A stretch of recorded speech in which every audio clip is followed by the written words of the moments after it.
ఈరోజు వాక్య సందేశం వినకముందు చిన్న ప్రార్థన చేసుకుందాం. ప్రార్థన చేసుకోకముందు మీ అందరికీ మా తరపున, మా ఇరువురి తరపున క్రిస్మస్ శుభములు. చిన్న ప్రార్థన చేసుకుందాం. కృపల దేవ, దయగలిగిన తండ్రి, మీ ప్రేమని బట్టి ప్రభా స్తోత్రములు స్తోత్రములు స్తోత్రములు. మీ వాక్యం తండ్రి ఇప్పుడు మేము ధ్యానించుండగా మాతో మాట్లాడండి. మాకు తెలియని విషయాలు ప్రభా తెలియజేయమని ప్రార్థన చేస్తున్నాం. తండ్రి, మీ వాక్యానుసారంగా జీవించే కృప మా అందరికీ దయచేయమని క్రీస్తు నామమున వేడుకొంచున్నాం తండ్రి, ఆమేన్. క్రిస్మస్ నెలంతా కూడా అనేక సందేశాలు మనం వింటా ఉన్నప్పుడు కొన్ని ముఖ్యమైన పాత్రలు మనం గమనిస్తే, ముఖ్యమైన పాత్రలను ముందుగా వచ్చే పాత్ర అందరిని మనం అడిగితే ఫస్ట్ మరియా అంటారు, తర్వాత గొల్లలు అంటారు, తర్వాత జ్ఞానులు అంటారు, తర్వాత యోసేపు అంటారు. అయితే ఈరోజు యోసేపు గురించి కొద్దిసేపు ధ్యానం చేద్దాం. మనం యోసేపు జీవితాన్ని బట్టి మనం ఏమి నేర్చుకోవాలి, ఏమి నేర్చుకోగలము అన్నది ఒకసారి మళ్ళీ ఆలోచిద్దాం. అయితే దేవుడు సృష్టిని సృష్టించిన తర్వాత ఆయన కలిగిన ఆలోచన ఏంటంటే మానవుణ్ణి సృష్టిద్దాం అని. అప్పుడు దేవుడు తన స్వరూపములో ఆయన స్వరూపంలో మానవుల్ని సృష్టించాలి అని. సృష్టించింది ఎవరిని? ముందు ఆదాముని సృష్టించిన తర్వాత కొన్ని రోజులు తర్వాత, లేదు అంటే కొంతకాలం తర్వాత, మానవుడు అక్కడే ఉండడం మంచిది కాదు, తోడు ఉండాలి ఎవరన్నా అన్నది దేవునికి ఆలోచన వచ్చి సృష్టిస్తాం. అప్పటి నుంచి కుటుంబ వ్యవస్థ అన్నది మొదలైంది. కుటుంబ వ్యవస్థ అప్పటి నుంచి మొదలైంది. అయితే బైబిల్లో కూడా చూస్తే, సమాజంలో కూడా చూస్తే మగవారికి ఒక ప్రత్యేకమైన స్థానం ఉంది. నేను అనేది ఏంటంటే స్త్రీలకి అలా స్థానం తక్కువదని నేను అనను. కాకపోతే ఏంటంటే కుటుంబాన్ని బాధ్యతగా నిలపాలి, నడపాలి అన్న బాధ్యత ఒక పురుషుడిది. అయితే క్రీస్తు జననాన్ని మనం చూసినప్పుడు యోసేపు ఒక సమయంలో అస్తావ్యస్తగా ఉండి ఏం చేయాలి నిర్ణయం తీసుకోలేక కష్టపడతా ఉన్నాడు. ఎందుకంటే మనకు తెలిసిన విషయం ఏంటంటే మరియతో అతనికి వివాహము జరుగుచున్నది అన్న విషయం తెలిసిన తర్వాత, వివాహము కాక ముందే మరియా గర్భవతి అని తెలిసిన తర్వాత అతను ఏం చేయాలి అన్న దాంట్లో అతను తెకమక పడిపోతా ఉన్నాడు. ఏం చేయాలి అర్థం అవుతలేదన్నమాట. అయితే చూద్దాం, మత్తయి సువార్త 1వ అధ్యాయం చేయండి ఒకసారమ్మా. 18 నుంచి, లేదు అంటే ఆయన తల్లి అయిన మరియా యోసేపునకు ప్రదానము చేయబడిన తరువాత వారు ఏకము కాక మునుపు ఆమె పరిశుద్ధ ఆత్మ వలన గర్భవతిగా ఉండెను. ఆమె భర్త అయిన యోసేపు నీతిమంతుడై ఉండి ఆమెను అవమానపరచనొల్లక రహస్యంగా ఆమెను విడనాడ ఉద్దేశించాను. ఆమె భర్త అయిన యోసేపు నీతిమంతుడై ఉండి ఆమెను అవమానపరచక రహస్యముగా ఆమెను విడనాడ ఉద్దేశించాను. మీరు ఈ మాటల్లో గమనించాల్సింది ఏంటంటే ముఖ్యంగా నీతిమంతుడు ఆ మాటను ఒకటి గమనించండి. తర్వాత చదవండి. నీతిమంతుడై ఉండి ఆమెను అవమానపరచనొల్లక రహస్యంగా ఆమెను విడనాడ ఉద్దేశించాను. అతడు ఈ సంగతులను గురించి ఆలోచించుకునిచుండగా ఇదిగో ప్రభువు దూత స్వప్నమందు అతనికి ప్రత్యక్షమై, దావీదు కుమారుడు అయిన యోసేపు, నీ భార్య అయిన మరియను చేర్చుకున్నటకు భయపడకము. ఆమె గర్భము ధరించినది పరిశుద్ధ ఆత్మ వలన కలిగినది. ఆమె యొక్క కుమారుని కనును తన ప్రజలను వారి పాపముల నుండి ఆయనే రక్షించును. చాలా చూడండి, దీంట్లో ఈ వాక్య భాగంలో మనం చూస్తున్నది, ఆయనకి స్వప్నమందు ఒక దూతం వచ్చి చెబుతున్న మాటలు చూస్తున్నాం. ఆ దూతం వచ్చి చెప్పక ముందు ఆయన ఏం ఆలోచిస్తున్నాడు? యోసేపు రహస్యముగా మొదలుపెడుతున్నాడు. ఆయన ఎవరితో చెప్తలేదు, ఆయన ఆలోచనలోనే ఉన్నాడు, ఆయనే ఆలోచిస్తూ ఉన్నాడు. దీన్ని బట్టి ఒకసారి మనం ఆలోచిద్దాం. ఈ భూమి మీద ఉన్న ప్రజలందరూ కూడా ఇప్పటికీ మీరు ఇక్కడ కూర్చొని మీ మనస్సులో ఏం ఆలోచించుకుంటున్నారో ఏమనుకుంటున్నారో దేవత దేవునికి అది తెలుసు. ఎప్పుడైతే ఆయనకి ఆ ఆలోచన వచ్చిందో, ఆ ఆలోచన వచ్చిన తర్వాత జరిగిన సంగతిది. ఆ ఆలోచన కానీ ఆయనకి రాకపోతే దూత స్వప్నమందు ఆయనకి వచ్చి కొన్ని ఇన్స్ట్రక్షన్స్ ఇవ్వాల్సిన అవసరం ఉండేది కాదు. అయితే చూడండి, దూత ఆయనకి యోసేపుకి 4 సార్లు వస్తుంది స్వప్నం ముందు 4 సార్లు ఇన్స్ట్రక్షన్స్ వస్తాయి. ఇన్స్ట్రక్షన్స్ అంటే తెలుగులో ఏమంటారంటే, ఇన్స్ట్రక్షన్స్ అంటే మీరు ఏం చెయ్యాలి అన్న విషయాలు తెలియజేయడం అనమాట. అయితే ఎప్పుడైతే దూత వచ్చి స్వప్నమందు యోసేపుతో అంటున్న ఈ మాట విని అతనికి యోసేపు ఎవరు అన్నది ఎక్స్ప్లెయిన్ చేస్తూ ఉంది. ఎందుకంటే ఫస్ట్ పాయింట్ ఏంటంటే యోసేపు చెప్పిన మాట వినాలిగా. ఎందుకంటే చాలామందికి మనందరికీ కళలు వస్తాయి కదా. కళలు తెల్లవారు లేచిన తర్వాత కొంతమందికి ఏంటంటే మంచి కళ అయితే మాత్రం గుర్తుపెట్టుకుంటూ ఉంటాం. అది మంచి కళ కాదనుకోండి, అది మర్చిపోతానికి ప్రయత్నిస్తాం. అయితే ఇక్కడ ఈ స్వప్నమందు యోసేపుకు వచ్చిన ఈ ఇన్స్ట్రక్షన్ ఈ రకంగా చేయాలి అన్నది అతనికి మంచిదా కాదా? అతని ఆలోచన ప్రకారం ఆలోచించండి ఒకసారి. ఎందుకంటే ఆయన ఆలోచన ఏముందంటే రహస్యముగా నేను వదిలేస్తున్నాను అనుకుంటున్న ఆలోచనలో ఉన్నాడు ఇంకా ఆయన. అట్లాంటప్పుడు వచ్చి దూత చెప్తున్న మాట విని అతను అంగీకరించాడు. ఇదేం చిన్న మాట కాదండి. ఒకసారి ఆలోచించండి. గర్భం ధరించిన స్త్రీని ఎవరన్నా అంటే మగవాళ్ళు పెళ్లి కాకముందు ఎవరన్నా అంగీకరిస్తారా? సమాజం అంగీకరిస్తుందా? అప్పట్లో అక్కడ ఆ ప్రాంతంలో ఇటువంటి సన్నివేశం వస్తే ఆ స్త్రీని మోషే ధర్మశాస్త్ర ప్రకారం రాళ్లతో కొట్టి చంపాలి.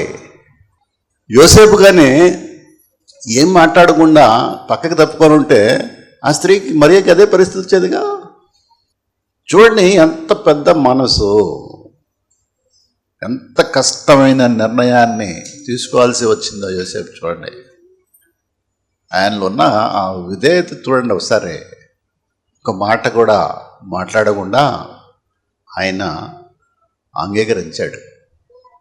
ఆదాము అవ్వల్ని మీరు తీసుకుంటే వాళ్ళు చూపించిన అవిధేయతే కదా వాళ్ళని తోట నుంచి త్రోసేయబడ్డారు. వాళ్ళు చెప్పిన మాట వినకుండా తినకూడదు అన్న పండు తింటేనే కదా వారిని తోసేసింది. అది చాలా చిన్న పని, చిన్న మాట. తినొద్దు పండు అన్నారు. ఆ పండు తినకపోవడంలో వ్యక్తిగతంగా వాళ్ళకేమి అవ్వదు. వాళ్ళకి పెద్ద అంటే హాని అని అనుకోలేదు వాళ్ళు. అంటే ఏముంది అనుకున్నారు. కానీ ఇక్కడ చూడండి పరిస్థితి ఏంటి, సమాజం అంతా చూస్తుంది.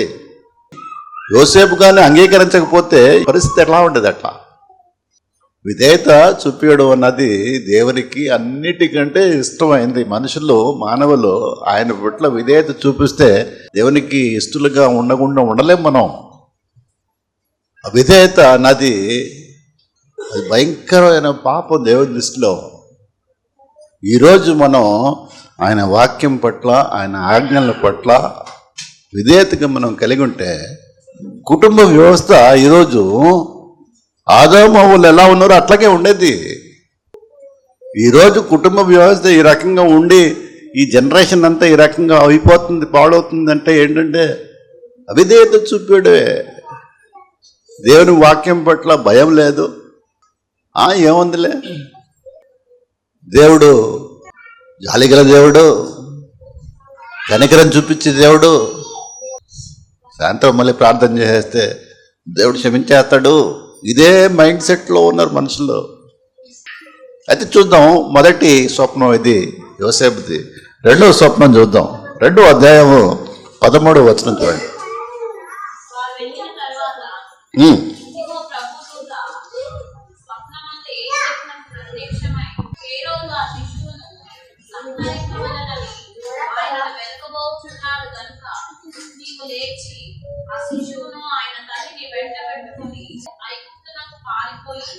నేను నీతో తెలియజెప్పు అక్కడే ఉండమని అతనితో చెప్పాను. అది దీని ముందు సన్నివేశం ఏంటంటే తూర్పు దేశాల నుంచి జ్ఞానులు వచ్చి హేరోదు రాజు దగ్గరికి వచ్చి ఆయన్ని అడిగిన ప్రశ్న ఏంటంటే యూదుల రాజుగా పుట్టేవారు ఎక్కడా అని అడుగుతారు.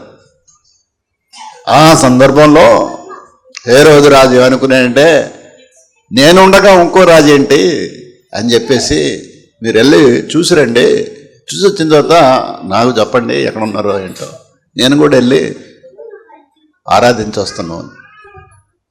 అయితే హేరోదు మనస్సులో ఉన్న మాట, ఆయన ఆలోచన ఇక్కడ దేవునికి ఖచ్చితంగా తెలుసు. ఇందాక చూడండి మనం అన్నాం కదా, యోసేపు ఆలోచన దేవునికి తెలుసు కాబట్టి స్వప్నమందు దూతను పంపించి ఆయనకి ఏం చెయ్యాలి అన్న ఇన్స్ట్రక్షన్స్ వస్తూ ఉన్నాయి.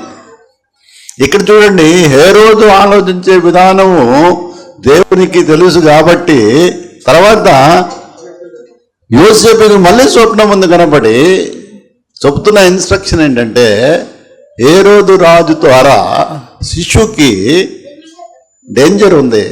ఎందుకంటే లేఖనాల్లో కూడా రాసింది. అందుకే నువ్వు ఇక్కడి నుంచి లెగిచి శిశువుని తీసుకొని మరియతోని ఐగుప్తు వెళ్ళమని చెప్తున్నా ఇంకొక ఇన్స్ట్రక్షన్.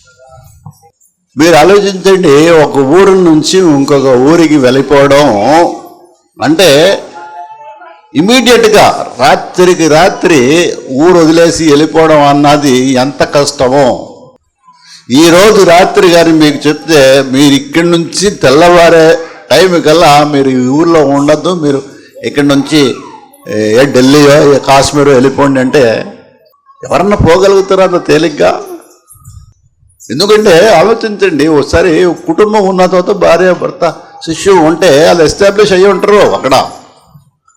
అలాగో ఇల్లు వాకిలి సావాళ్ళు అవన్నీ ఉంటాయిగా, అవన్నీ ఎట్లా వెళ్తాయి రాత్రికి రాత్రి వెళ్ళిపోవాలంటే? మరి చూడండి యోసేపు ఏమీ ఎక్కడ కూడా అవిధేయత చూపలేదు, మాట విన్నాడు అంతే. ఎస్ వెళ్ళిపోమన్నారు, వెళ్ళిపోయాడు అంతే. లొకేషన్ పంపించండి నేను వెళ్తా అని చెప్పలేదు, అక్కడ ఇల్లు ఉందా అని అడగలేదు, ఎవరు ఉన్నారా అని చూసుకునేవాళ్ళు, నేను వస్తే నన్ను రిసీవ్ చేసుకోవడానికి ఎవరన్నా వస్తారా? అయ్యేవి లేవు. ఎక్కడ ఉండాలి, ఎట్లా ఉండాలి, ఏం చేయాలి, అసలు ఏవి అసలు ఇది తేలికైన నిర్ణయమా? మీరు ఆలోచించండి ఒకసారి. భార్య భర్తలు ఇంట్లో ఉన్నప్పుడు భర్త గారిని భార్యకి ఈ ప్రశ్న చెప్తే రాత్రికి వెళ్ళిపోదాం పదా అంటే భార్య ఉంటుంది పదా అంటదా?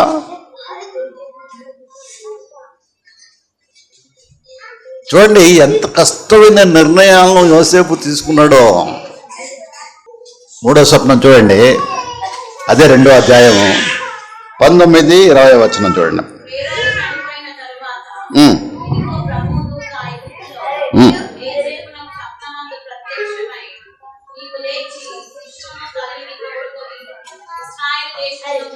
చాలా ఇప్పుడు ఐగుప్తులు ఎంతవరకు ఉన్నారు వీళ్ళు? హేరోదు చనిపోయే వరకు.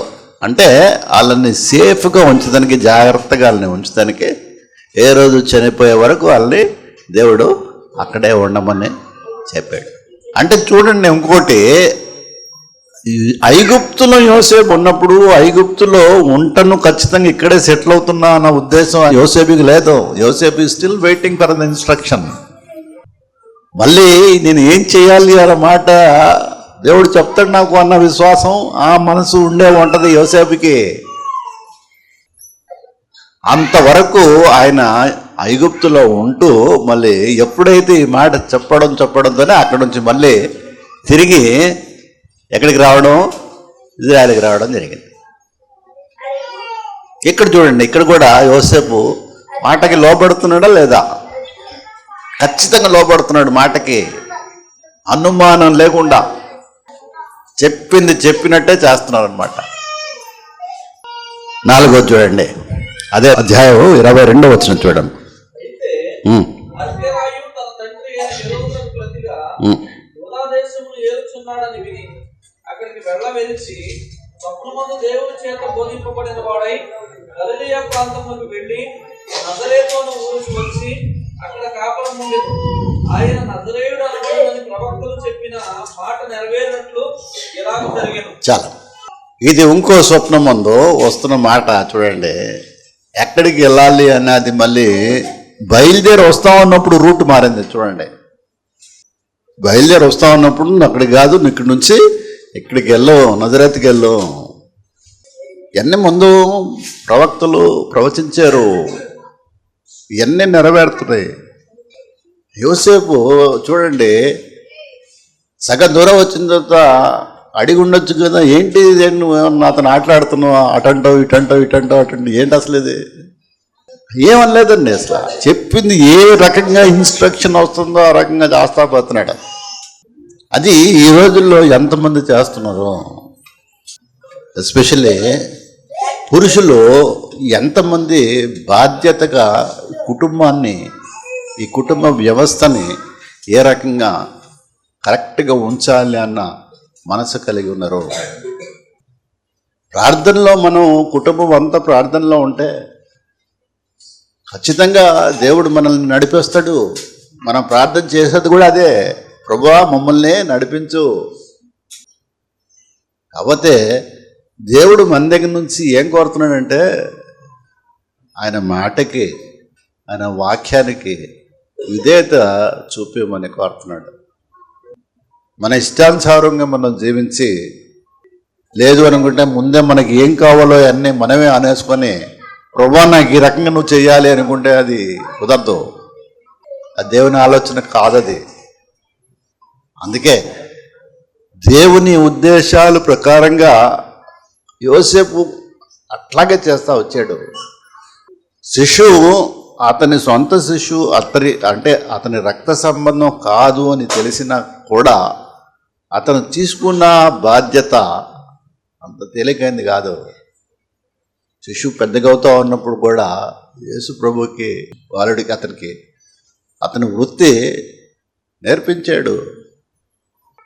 వడ్రంగి పని యేసు ప్రభు వారు యవనస్తులుగా ఉన్నప్పుడు పరిచర్యకు రాకముందు వడ్రంగి పని చేస్తూ ఉన్నారు తండ్రితో పాటు కలిసి. యోసేపుకి ఉన్న లక్షణాలు ఈ రోజుల్లో మానవులకి, ఎస్పెషల్లీ మగవారికి, పురుషులకి ఉంటే కుటుంబాలు ఖచ్చితంగా దేవుని ఆశీర్వాదాలు చూస్తాయి, ఖచ్చితంగా చూస్తాయి. దావీదుని కూడా చూసుకుంటే చేసేవి కొన్ని తప్పులు, కానీ అతను నడిచిన విధానం దేవునికి ఎంతో ఇష్టమైంది. ఆ వంశం నుంచే కదా యేసు ప్రభు వారు వచ్చింది. ఒక్కటి గమనించండి, ఏదన్నా కానివ్వండి, కష్టమైన పని ఇష్టంగా చేస్తేనే దాంట్లో మీరు దాని ఫలితం చూస్తారు. ఎందుకంటే కష్టమైన పని ఇష్టంగా చేయడానికి ఎవరు మనసు ఉండదు, వెనక్కి వెళ్ళిపోతారు. ఎందుకంటే మానవులకి ఈరోజు సుఖం ఎక్కువైపోయింది. ఖచ్చితంగా ప్రవక్తలు చెప్పిన ప్రతి ప్రవచనం కూడా యేసు ప్రభు జన్మించినప్పుడు నెరవేరింది. మళ్ళీ యేసు ప్రభు జననాలు పాత్రలు చూస్తే మనం యోసేపు చాలా ప్రత్యేకమైన పాత్ర చూస్తే 2వ అధ్యాయం తర్వాత యోసేపు గురించి బైబిల్లో ఎక్కడ రాసి ఉండదు. ఇంకా మరి మనం కూడా ప్రార్థన చేద్దాం, ఎస్పెషల్లీ పురుషులు. నేను ఎందుకంటే మేము వెళ్ళే ప్రతి మందిరానికి, లేదు అనుకుంటాం మీరు కూడా చూసుంటే అనేక మందిరాలకు మీరు వెళ్తే, వేరే దగ్గరికి వెళ్తే ఎక్కువ కనబడేది మందిరంలో ఎవరు? స్త్రీలే. పురుషులు కూడా రావాలిగా. మళ్ళీ మందిరాల్లో దేవుడు ఒకటి స్త్రీలకు కాదుగా, పురుషులకు కూడా. అంటే నేను వారిని తప్పుపడతలేదు నేను. కాకపోతే నా మనం ఏంటంటే స్త్రీలకి మీరు ప్రార్థన చేయండి. కుటుంబ సమేతంగా మేము మందిరానికి వెళ్ళి ప్రభువా నిన్ను స్తుతిస్తాం అని ప్రార్థన చేయండి. దేవుడు ఖచ్చితంగా మీ ప్రార్థన ఆలోచిస్తాం, వారి మనసులు మారుస్తారు. కొంతమందికి సమయం లేకుండా, లేదో వేరే పనులుండి రాకపోవడం అన్నది ఓకే, కానీ ఏమీ పని లేకుండా ఖాళీగా ఇంట్లో కూర్చొని మందిరానికి వెళ్ళకుండా ఉండడం అన్నది అది కరెక్ట్ కాదు. యోసేపు జీవితం ఒకసారి వాళ్ళు కూడా ఆలోచించి అటు విధేయత కలిగి కష్టమైన పనులు కూడా ఇష్టంగా చేయాలి అన్నది గుర్తు చేసుకోవాలి. ఈ పర్టికులర్గా యోసేపు గురించి చెప్పడానికి నేను కారణం ఏంటంటే ఆయన పాత్ర చాలా గొప్పది, చాలా కీలకమైన పాత్ర యేసు ప్రభు జననంలో.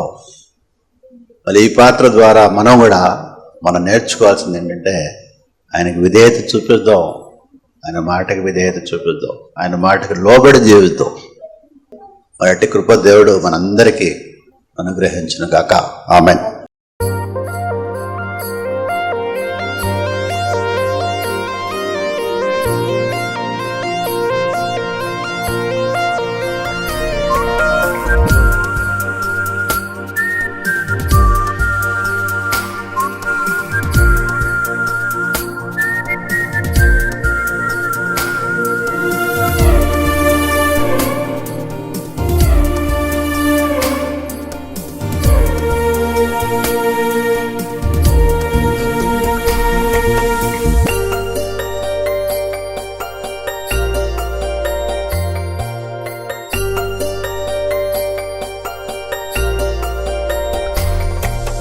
వరదివ్య తేజుడా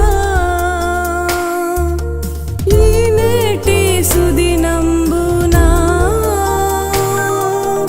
ఈ భూమికే తెంచిన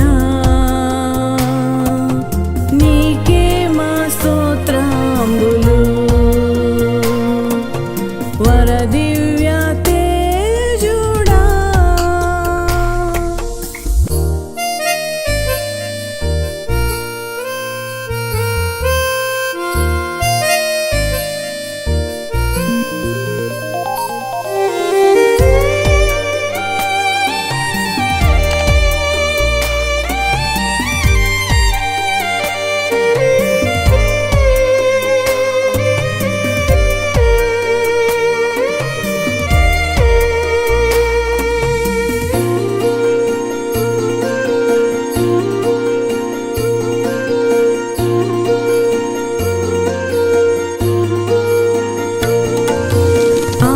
ఆశ్చర్యకరుడా అద్భుతకరుడా అధికాశక్తి సంపన్నుడా.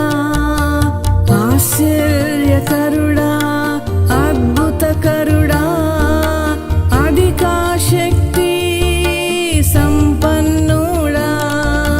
ప్రేమమయుడా ఆ ప్రేమచే ఈ భూమికి తెంచితివి. పాపులను రక్షింపగా నీ ప్రాణ త్యాగము చేసి రక్షించి నీ రాజ్యముకై ప్రజలముగా చేసితివి. వరదివ్య తేజుడా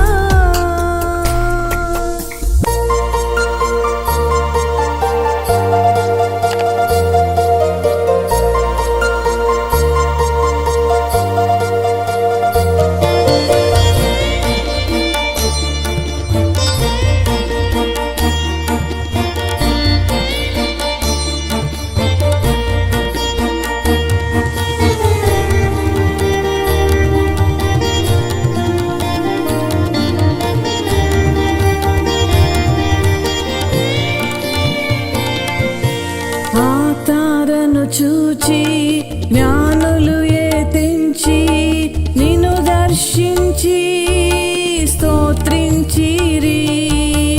ఆ తారను చూచి జ్ఞానులు తెంచి నిన్ను దర్శించి స్తోత్రించిరి. బంగారము గోళముతోను సాంబ్రాణిని అర్పించిరి. నిన్ను స్తుతించుటలో వారు పరవశులైరి. నిన్ను పూజించుటకు బహుభాగ్యముగా ఎంచిరి.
సందేశం విని మీరు ఆత్మీయంగా బలపరచబడ్డారని మేము విశ్వసిస్తున్నాము.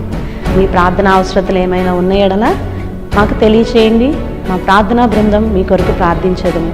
మీ వ్యక్తిగత కుటుంబ సమస్యలకై దైవజనురాలు ప్రభు పేరిట ప్రత్యేకంగా ప్రార్థించి మీకు సలహాలు అందించెదరు. దేవుడు మిమ్మల్ని దీవించును గాక.